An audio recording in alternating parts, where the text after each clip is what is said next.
Today we continue to listen Anattalakkhana Sutta. First we have to recite the Anattalakkhana Sutta Pali. Today we recite Vedana, page 116, number 2. Can you follow me? Vedana Bhikkhave Natta Vedana Jahidam Bhikkhave Atta Abhavaisa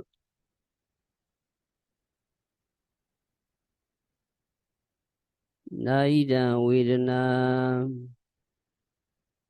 Abadaya Samvideya Labetaja Vedanaya Evo me Vedana Hodu Evo me Vedana Mahositi Yasamaja Gobekave Vedana Nada Dasama Vedana Avadaya Samvidati Naja Lavati Vedanaya Evo me Vedana Hodu Evo me Vedana Mahositi. Recite together. Vedana Bhikkhave Natta Vena Jahidam Bhikkhave Atta Abhavaisa Naida Vedana Avadaya Samvideya Lapetaja Vedanaya Evo me Vedana Hotu me Vedana Mahositi Yasamaja Gobekave Vedana Natta Dasama Vedana Avadaya Samvidati Naja Lavati Vedanaya Evo me Vedana Hotu Evo me Vedana Mahositi. Again.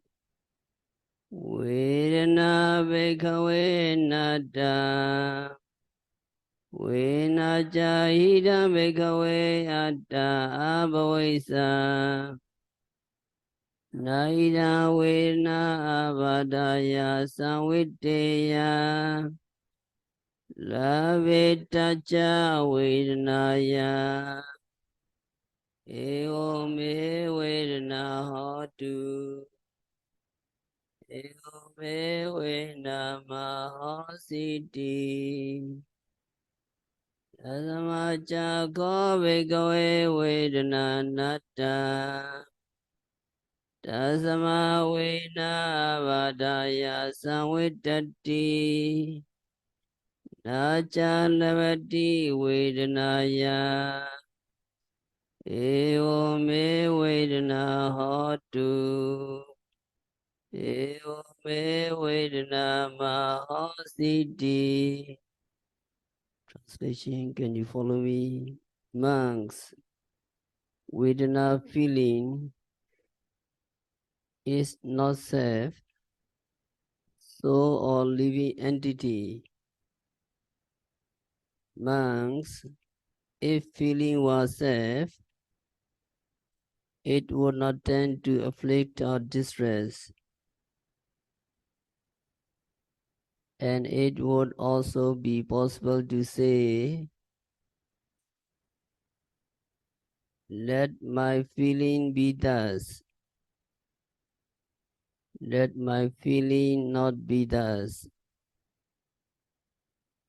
Monks, in fact, feeling is not self.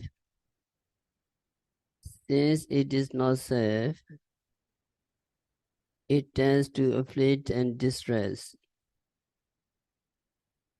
And it is not possible to say of feeling, let it be thus, let it not be thus. So today we have to deal with Vedana Kanda, the aggregates of sensation, to show how it is also not self. People in general like to meet with pleasant objects and enjoy pleasurable sensation. We don't like unpleasurable sensation. With regard to both the pleasant and unpleasant feelings, they assume that I feel the sensation, I feel pleasant,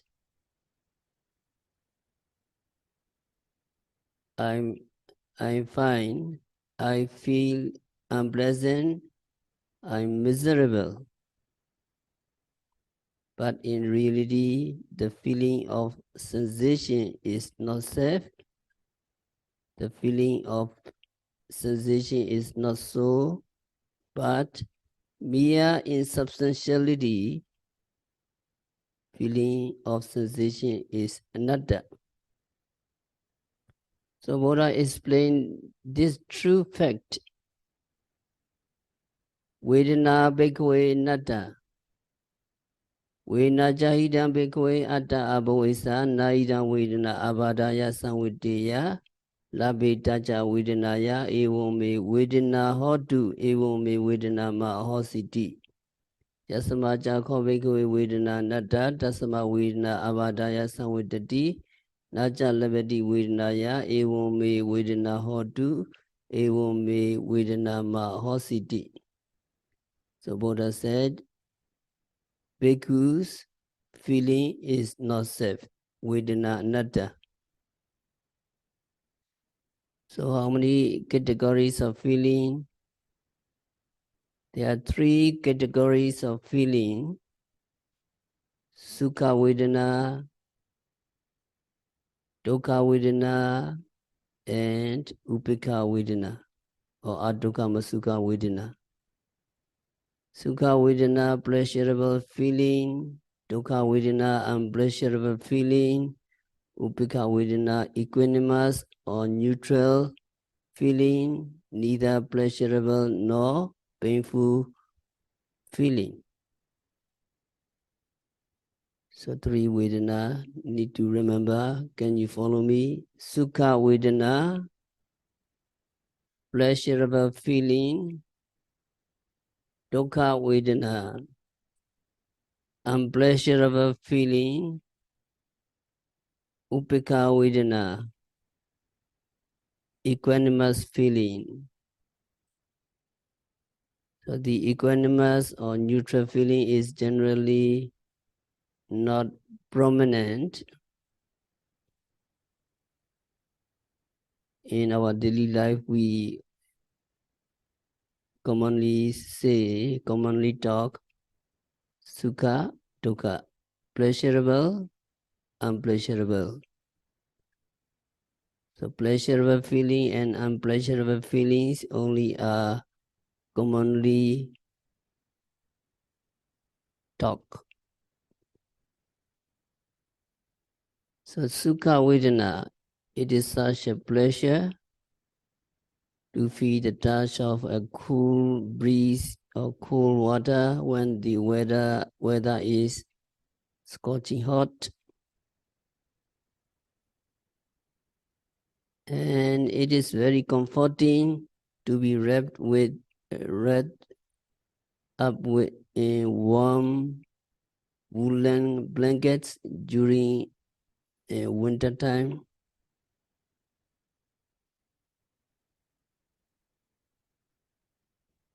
And we feel so easeful after we have stretched the limbs or changed position. to relieve our tired, stiff limbs after long sitting meditation or walking meditation.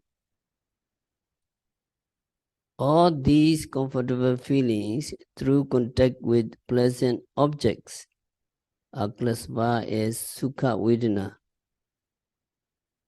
pleasurable feelings which the sentient being assume to be Atta, to be self. I feel pleasant, I feel comfortable. So people go in pursuit of such pleasurable sensation. In this life, the whole life, they look for that pleasant feeling, Sukha Vedana. Dukkha Vedana, suffering that arises on coming into contact with unpleasant objects, feeling hot, tired in the limbs, discomforts due to intense cold, itchiness, etc. They are all dukkha vedana, unpleasurable feelings, which is also assumed by sentient beings to be self. I feel painful, I feel hot, I feel itchy, I feel unpleasant. So they try to avoid contact with these unpleasant objects as much as possible. But when overtaken by disease that afflict our body, we have to suffer the pain unavoidably.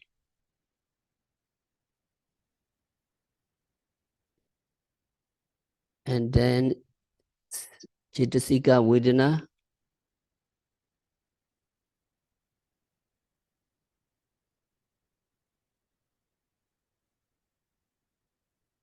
all our machine we just described pleasurable and unpleasurable feeling with respect to the physical body, Kayika Vedana.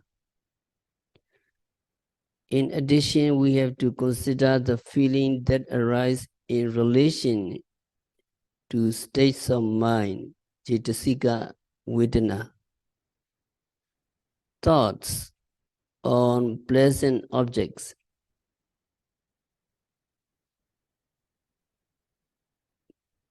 give rise to happiness and gladness. We so happy, we so glad because we get these pleasant objects, Sukha Vedana, while thinking about things and affairs which develop digestion, despondency, defeatism, sadness, grief, timidity, and so on, give rise to unhappiness. That is dukkha vedana. And upekha vedana, dwelling on ordinary everyday affairs, give rise to neutral feeling or equanimous feeling. That is upekha vedana. So these are three kinds of feeling that are related to thoughts or imagination, cetasika vedana. While in such various states of mind, the sentient being assume these feelings to be self. I'm so sad. I'm feeling glad. I'm feeling happy. I'm so unhappy. I'm not feeling happy, and sometimes I am just equanimous. So when pleasant objects are seen, heard, smell, or taste, pleasurable feeling arise in them, and these are also regarded as self. I feel good, I feel happy. So people go after the good things of their life, visiting places of entertainment in order to enjoy good sights, good sounds. They use fragrant flowers and perfumes to enjoy pleasant aroma. They go to any length and trouble to satisfy their delicious taste, gustatory demands.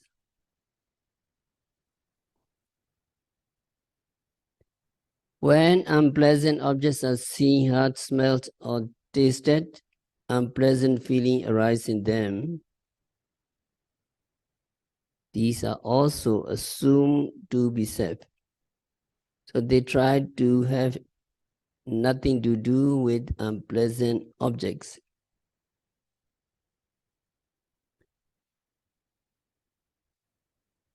These ordinary everyday things which you see here in different sense objects excites neither a feeling of pleasure or feeling of unpleasantness.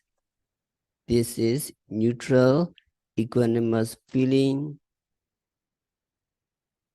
which is also assumed to be self. People are never satisfied with this medial condition of neither pleasantness nor unpleasantness. So they strive hard to attain the states of pleasantness, to enjoy pleasurable feeling. So when we practice vipassana meditation, when we see, hear, smell, taste, touch, or know, we have to note seeing, hearing, smelling, tasting, touching, and so on. So at the moment of seeing, what kinds of Vedana? At the moment of hearing, what kinds of feeling? At the moment of smelling, what kinds of feeling? At the moment of tasting, what kinds of Vedana? What kinds of feeling? At the moment of touching, what kinds of Vedana? You study Abhidhamma. According to the teachings of Abhidhamma, there is neither feeling of pleasant nor feeling of unpleasantness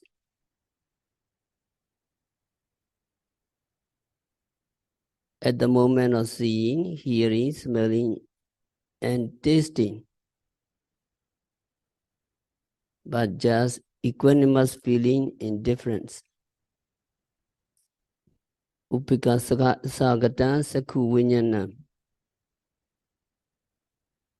So in Abhidhamma, seeing consciousness or eye consciousness is accompanied by upika, neutral feeling.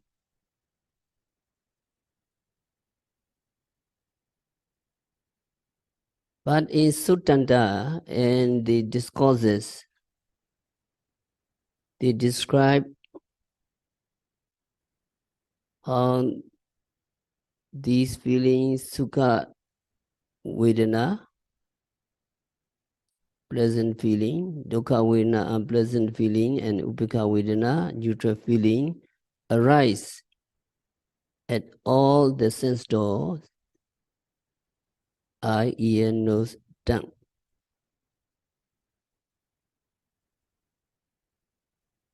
And there are discourses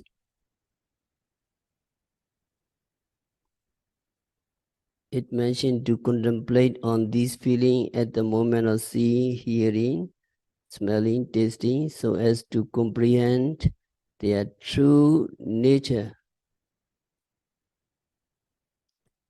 The Mahadika sub-commentary of the Visuddhimagga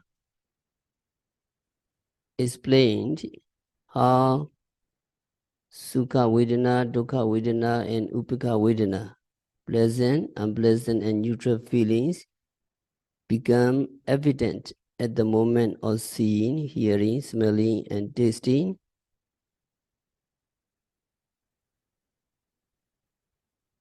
In this way. So it mentioned, although it is said that I consciousness is accompanied by equanimity, upikasakatan sakuvinyana, the resultant effect of unwholesome act is in the nature of suffering.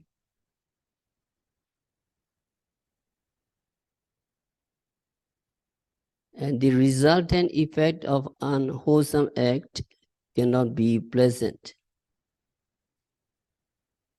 In the same way, although it is stated that resultant effect of wholesome act is equanimity, it has the nature of pleasant feeling, pleasantness. All moral acts bear good and pleasant fruits.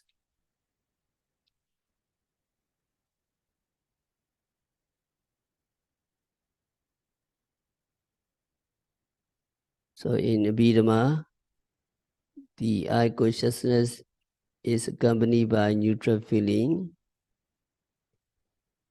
but in the akusala vibhaga, resultant of akusala, unwholesome. So what kinds of results does akusala, unwholesome give? Akusala, unwholesome deeds give painful results. What kinds of results give kusala, wholesome give? Wholesome deeds give good results. So these are the results of akusala, unwholesome. The objects he see, hear, he smell, he taste are undesirable. Because of his bad deeds in the past, he have to encounter undesirable. The person who have done good deeds in the past, the results of wholesome,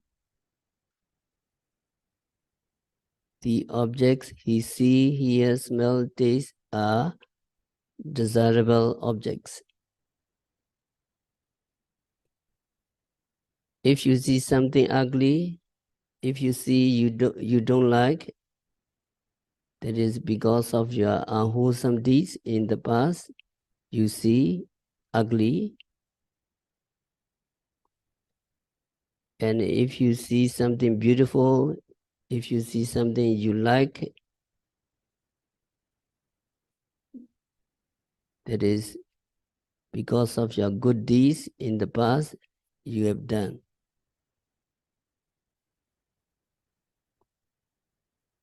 So remember, although seeing consciousness is accompanied by equanimity, the resultant effect of unwholesome act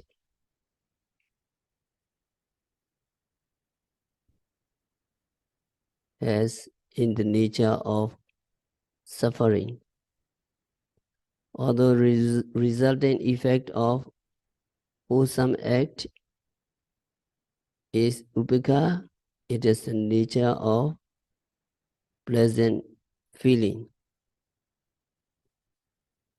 So this explanation in the sub-commentary is most appropriate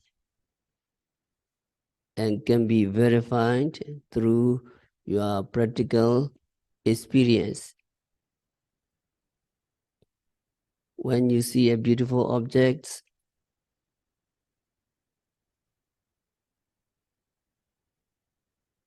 what kinds of feeling? The feeling of wholesomeness, the feeling of pleasantness is evident even as the object is being seen. Because of your akusala deeds you have done in the past, you see terrifying, repulsive, hateful objects,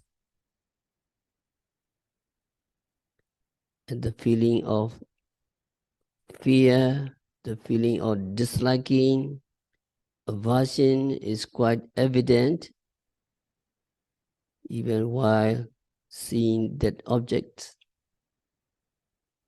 So these experiences are more pronounced in the case of hearing than in the case of seeing. Because of your good deeds in the past,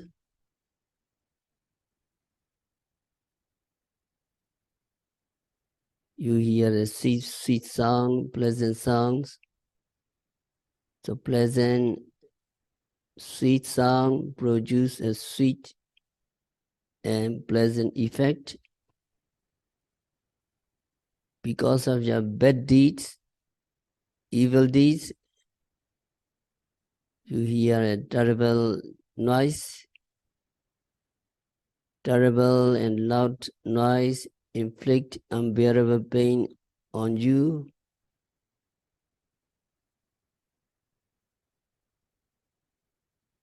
And the resultant effect is distinct still in smelling. Because of your good deeds in the past, you smell fragrant aroma and pleasant sensation arises in your nose as soon as a fragrant aroma you smell. Bad deeds you have done in the past, then now you smell foul and putrid smell. Foul and putrid smell at once set up nausea, resulting in headache and other aches. A whiff of poisonous odor may even cause death. That is akusala vibhaga, unwholesome resultant.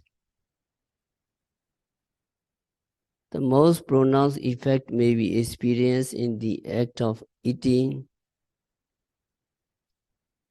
Because of your good deeds, you have to take delicious food, tasty food. Why tasty, delicious dish produce a delightful feeling on your tongue, and the bitter taste of some medicinal base is very unpleasant and disagreeable.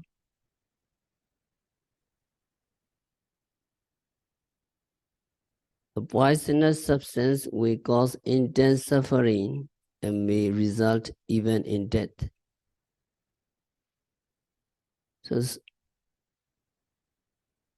So although it is stated that Chakku Vinyana, eye consciousness, Sota Vinyana, ear consciousness, etc., is accompanied by upeka, indifference, the immoral resultant equanimity, which experience disagreeable objects, is the nature of painful suffering. And the moral resultant equanimity, which experience agreeable objects, has the nature of pleasant happiness.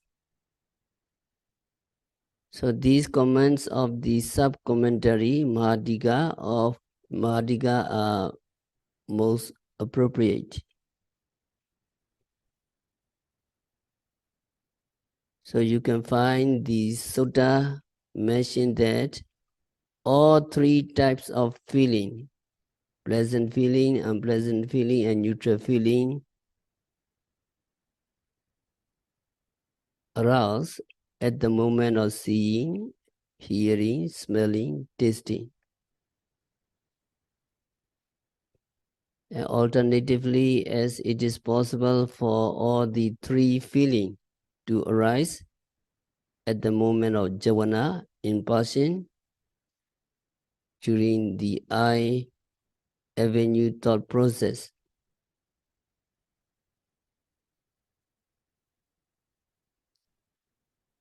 So feeling of various sense objects, pleasant or unpleasant, every time they are seen, heard, touched, or become known, is called Vedana, feeling.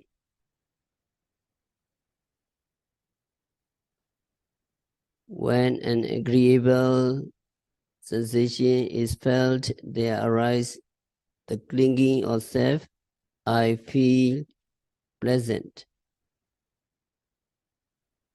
When the sensation is disagreeable, there arises the clinging of self, I feel miserable, I don't feel pleasant. Yesterday, I felt pleasant, but now I feel unpleasant. When the feeling is one of indifference, self is quite pronounced also. I feel neither pleasant nor unpleasant. I feel indifferent. So there is atta clinging with respect to feeling, known as Vidaka atta. If you believe that it is self or atta who enjoys pleasant or unpleasant feelings. So meditator have to recognize and check yourself. The feeling is self or not self. So Vedika atta clinging, Masi Sayadaw mentioned, you need to remember, can you follow me? Vedika atta is belief that it is self who enjoys the pleasant feeling or unpleasant feeling. So if you think, if you believe it is me, it is I who enjoy pleasant feeling, it is I who enjoy unpleasant feeling, that is Vedika atta. You believe that it is self or atta who enjoys pleasant feeling or unpleasant feeling. So this is how every ordinary worldling clings onto the view of self.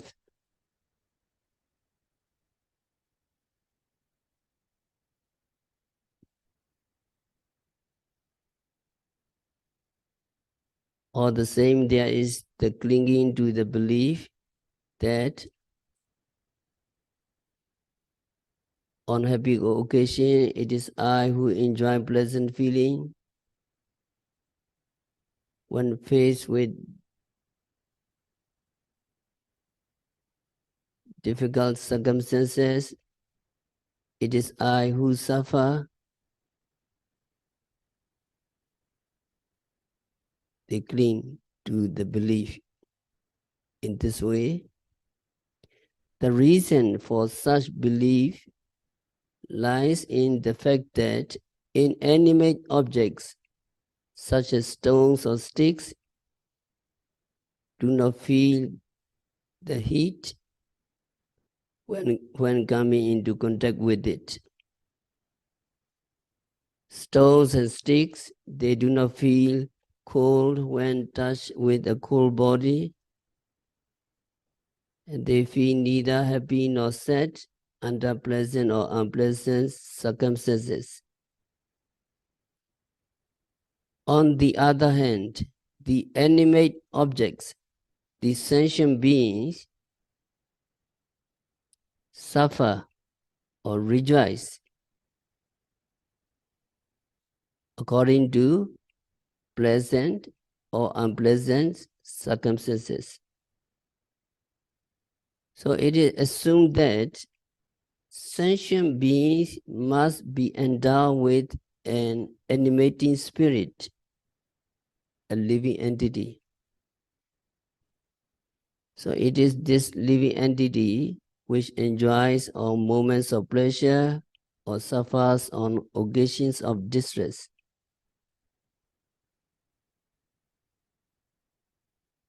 In reality, feeling is not self, feeling is not a living entity, feeling is only a phenomenon that arises and vanish as conditioned by circumstances. So Buddha declared first and foremost the truth which must be firmly held. Monks, feeling is not self. And Buddha have to explain the reason why feeling is not self. So why feeling is not self, Buddha explained in this way. Because if feeling was self, then feeling would not tend to afflict or distress. And you should be able to manage that feeling. Let my feeling be always pleasant. Let my feeling not be always unpleasant. It should be possible to influence your feeling in this manner as you wish.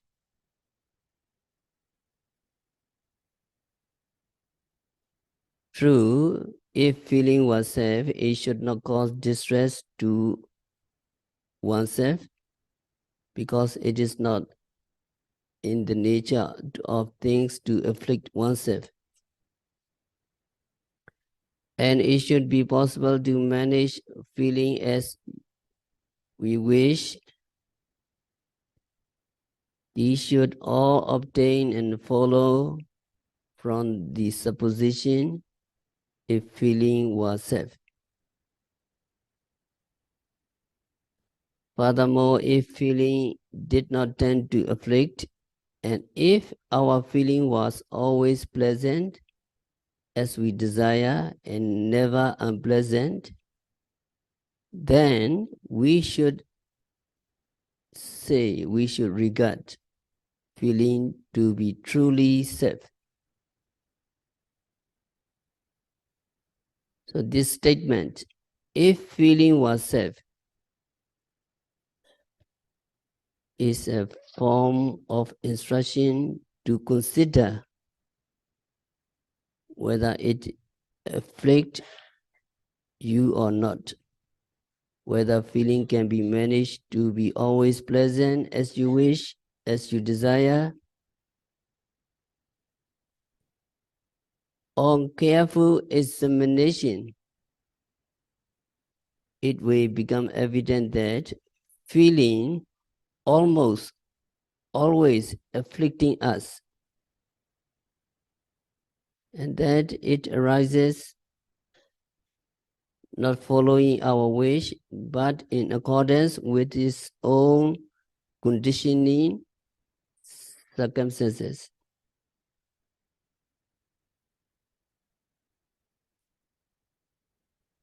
Yeah, meditator, we find it within their personal experience that feeling afflict yogis now and often.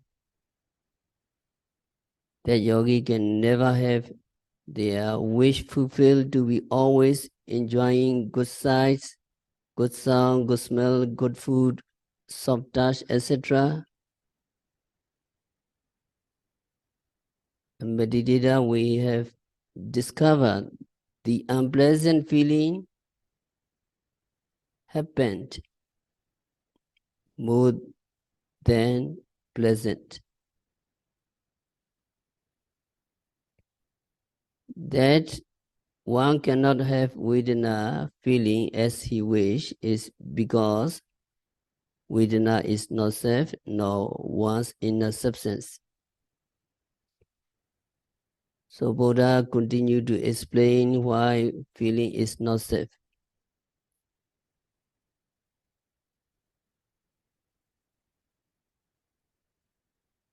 Direct evidence of how feeling is not self, Buddha said, feeling in bhikkhus, as a matter of fact, feeling is not self. Since feeling is not self, it tends to affliction, and it is not possible to manage of feeling. Let feeling be always pleasant, let feeling not be always unpleasant. So in reality, feeling is not self. So it oppressed by painful feeling and mental distress. And it is not amenable to one's control, being unable to keep it always pleasant and never unpleasant. So Buddha had explained that feeling is not self in a substance because it tends to afflict. Feeling is not self since it cannot be managed as you wish. Although it is evident that feeling is oppressive, feeling is ungovernable, there are some people with strong attachment to wrong belief in self. There are some people who have intense craving. They trust in Sukha Vedana.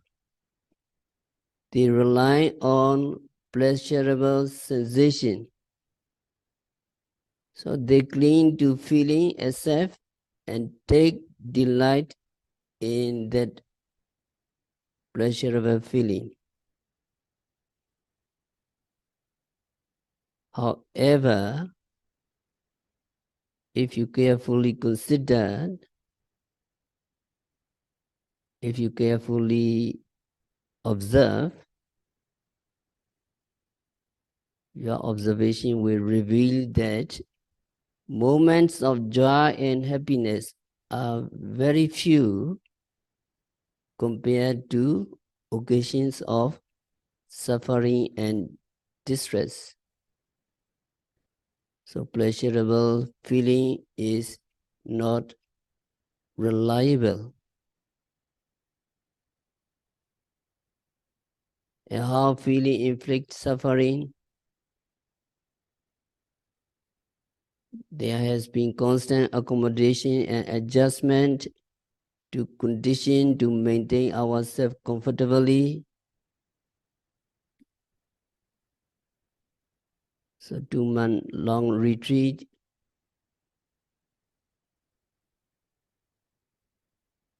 we suffer discomfort of feeling stiff, cramped, hot, and aching.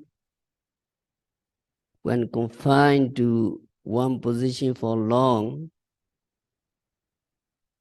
unless we make necessary adjustment in body postures to relieve the pains.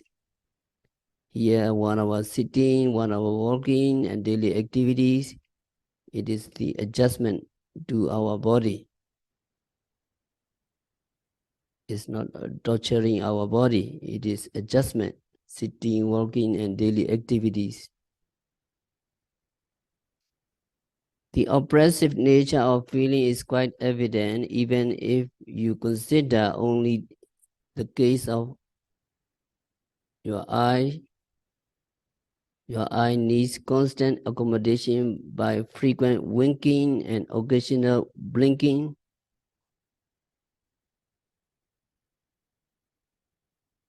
Without the adjustment, your eyes really tired.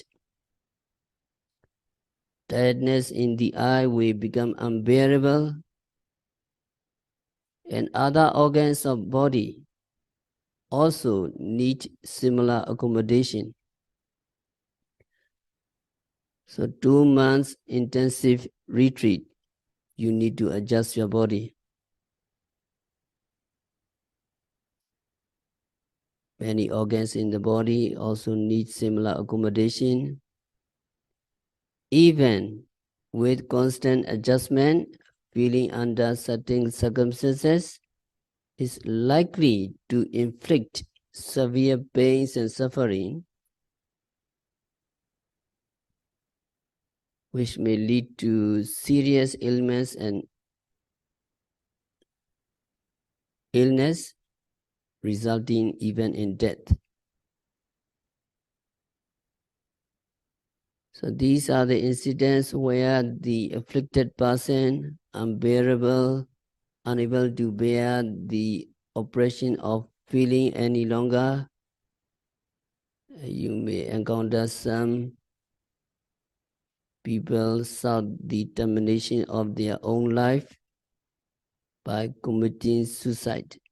They cannot be patient with the kinds of pain and suffering, dukkha vedana.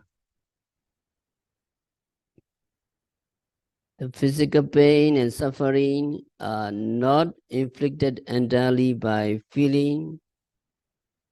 Rupa, body, also contributes its share of oppression,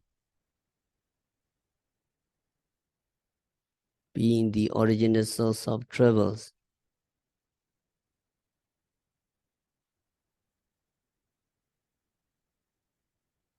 And then Cetasika dukkha, mental distress and suffering, on the other hand, are affliction caused solely by feeling without the aid of rupa. Whereas husbands, wives, sons, and daughters die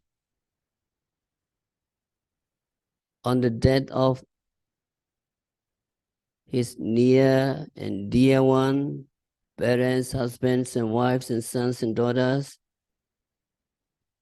Feeling, inflict, sorrow, grief, lamentation on that bereaved family. In the same way, there is intense mental suffering,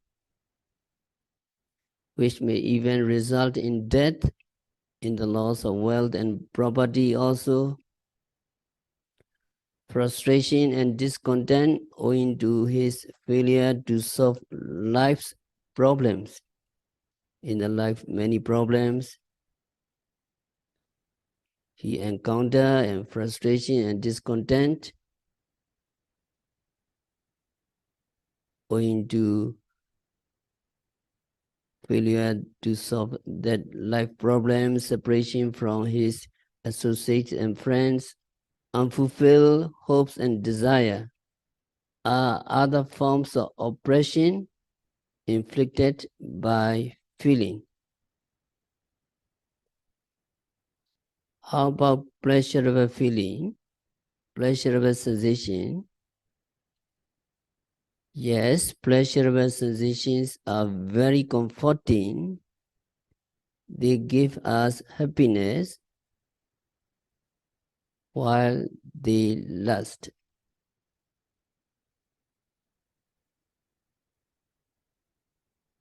and also it proved to be a source of distress later on.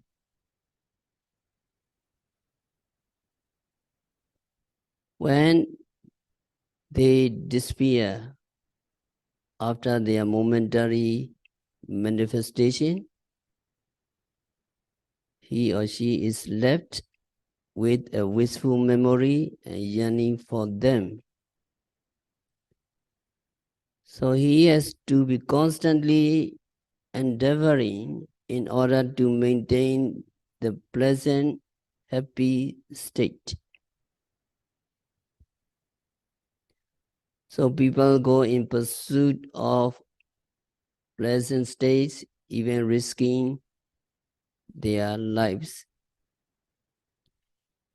If they happen to use illegal and immoral means in such pursuits, retribution is bound to overtake them either in this life or in the states of woe. So these thus apparently pleasant feelings, sukha vedana, dukkha vedana, sukha vedana, also inflict pain and distress. And how about upekkha vedana? Upekkha vedana is equanimous feeling. It is like sukha vedana. It gives comfort and happiness. And like sukha vedana, upekkha vedana requires constant effort to maintain its state, which of course causes tiresome trouble and burden. Both pleasant feeling and neutral feeling are not enduring. They are not lasting. Being of fleeting nature, they require constant labor for their continuous arising. Such activities which involve continuous striving constitute sankhara dukkha, suffering due to formation. So there is just a brief indication of the oppressive nature of three feeling, sukha vedana, pleasant feeling, dukkha vedana, unpleasant feeling, and upekkha vedana, neutral feeling. If there were no feeling, no vedana, there would be no experiencing of pain or pleasure, either physically or mentally. There would be freedom from suffering. Take, for instance, a log post, a stone, or a lump of earth. They have no feeling and they do not suffer in any way, even when subjected to hacking, hitting, crushing, burning. They remain unaffected. But our namarupa,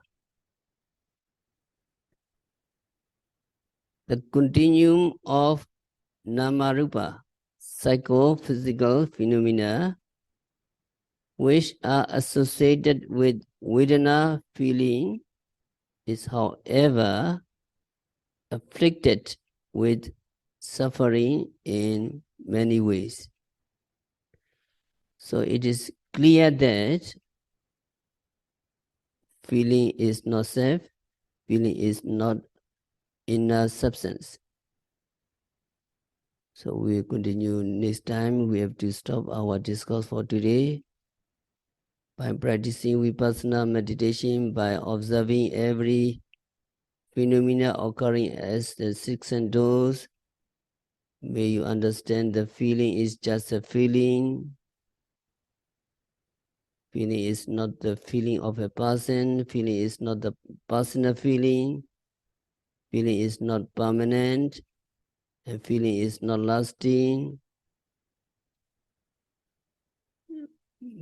By practicing sitting, touching, seeing, hearing, smelling, walking, standing, and so on continuously and meticulously, may all yogis understand the true nature of feeling. May all yogis be liberated from all suffering. May all yogis realize the real peace in the very near future. So,